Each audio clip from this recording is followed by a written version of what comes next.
টানা 4 দিন বন্ধ থাকবে বালি ব্রিজ। কলকাতা থেকে দক্ষিণেশ্বরের দিকে ঘুরপথে যাবে বাস।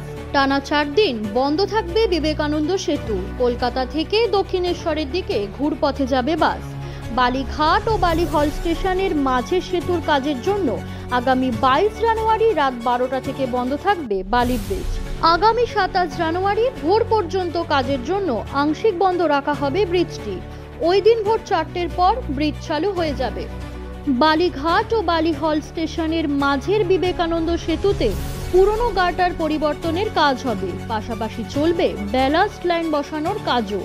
এই কাজের জন্য একটানা প্রায় 4.5 দিন ওই সেতু দিয়ে চলাচল করবে না কোনো ট্রেনও।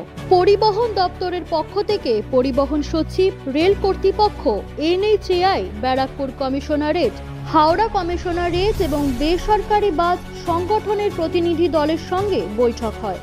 বেসরকারি বাস মালিকদের সঙ্গে আলোচনা হয়েছে। কলকাতা থেকে বালিহল ও বম্বে রোডগামী বাস ঘুরপথ দিয়ে চলাচল করবে একদিন। জানানো হয়েছে বাসগুলো নিবেদিতা সেতু হয়ে টোল প্লাজা হয়ে ন্যাশনাল হাইওয়ে 8 ধরবে। পরিবহনের পক্ষ থেকে এও জানানো হয়েছে একদিন টোল গেটটি পারাপার করার ক্ষেত্রে কোনো টোল কর দিতে হবে না বাসকে। এই খরচ রেল বহন করবে।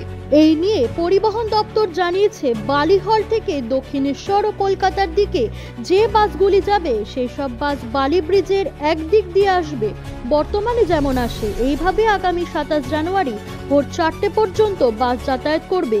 অন্যদিকে দক্ষিণেশ্বর থেকে বালিহল যাবার জন্য নিবেদিতা সেতু দিয়ে যেতে হবে।